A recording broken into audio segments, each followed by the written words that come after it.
So I've recently unlocked the video production skill and I'm currently studying it.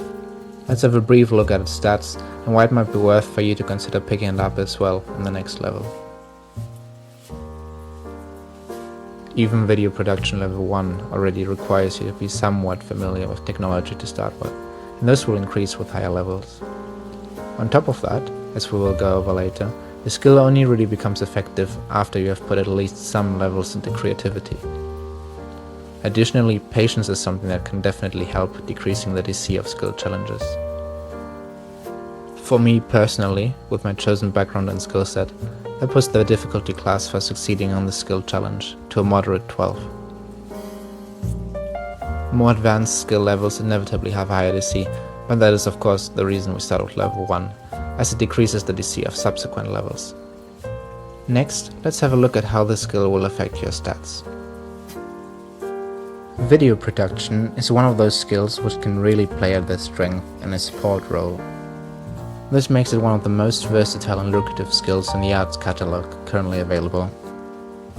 It is great for people trying to level their perception and investigation skills, but you can also use it to assist in a variety of feats ranging from performance to persuasion and deception. Also, video production is kind of a great way of saving your progress and picking up later where you left off. At this point, we really shouldn't invest into equipment yet, but if you do, depending on which branch you choose, you might even be able to pick up some strength and dexterity improvements. Next, let's have a look at the quest menu.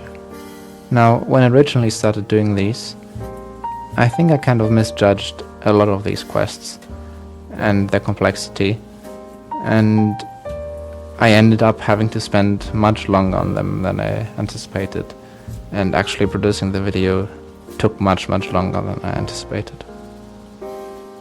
At least choosing the recording program was easy. I probably didn't do enough research about other alternatives, but I felt like I didn't have to. I heard of this program called OBS Studio before, and I mean, surely how complex can a recording program get? Any should do. Also, OBS Studio is very professional, and based on this list of very prestigious sponsors, how wrong can you go?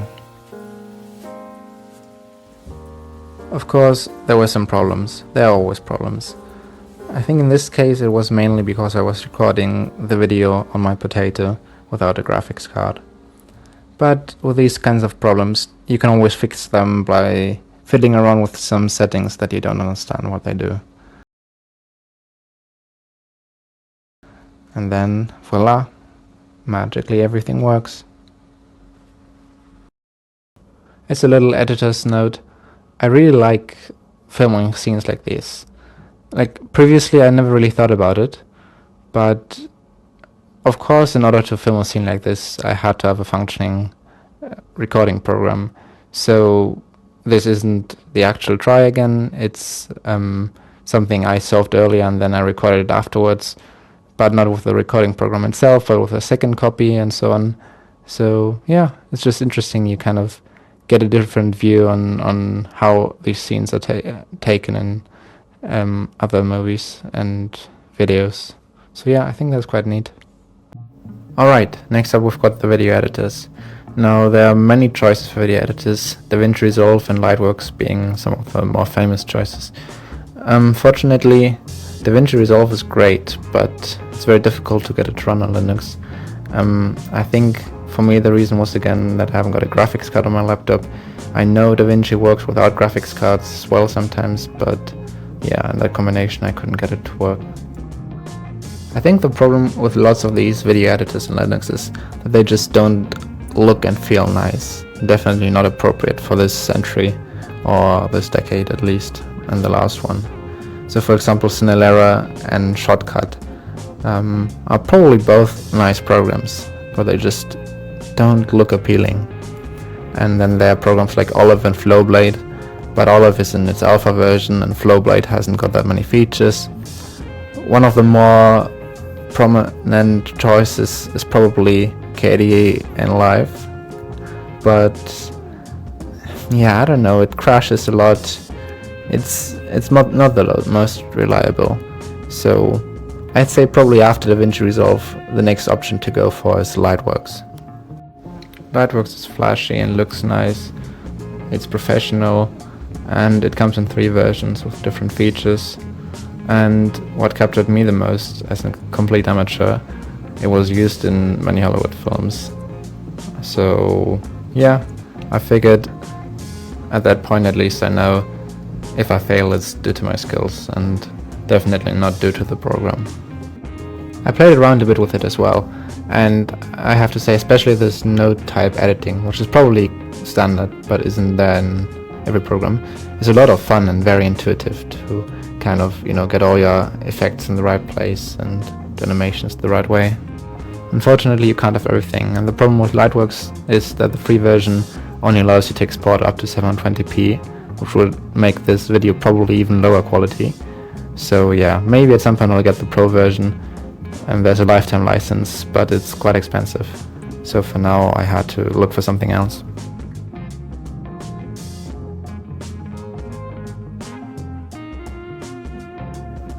At first I started recording things completely without a script, but that turned out to be pretty disastrous.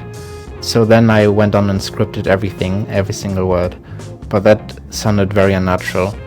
So I guess the key is kind of to figure out the right balance. And for me that is to do most things unscripted, I think, but to have a general plan, what you want to talk about, and maybe a few lines actually scripted if you have something very specific you want to say. You can actually see the evolution in this video about how my style of talking changed. This is the first clip I ever recorded in OBS Studio, and it's basically just me messing around with the camera and the setup and configurations of the program. After I had the script ready and recorded the audio, or I'm still at it I guess, and recorded the video, the last job was to cut everything together, and as I said earlier, I chose to go with Kdenlive in the end, and I think I kinda like it. It has all the features I need, and it's mostly reliable. It does crash a lot. So yeah, this is a clip of me trying to start the program and it just doesn't load and crashes multiple times, and eventually I have to kill it. But yeah, apart from that, after a reboot it's usually fine. It's a pretty nice program. We're almost done, and at this point I'm really excited to get it done. It feels really nice to finish a project. So this clip was of course filmed before I was done. But what you do is you just hit render and you wait for what feels like an eternity, especially on my laptop. But eventually once it runs through, you're done. You've got a finished MP4 file on your computer. Yay! We did all of the main quests and even managed to finish off some of the side quests. With that, we've got enough XP to level up. And we even got to unlock follow-up skills, some of which I might actually practice.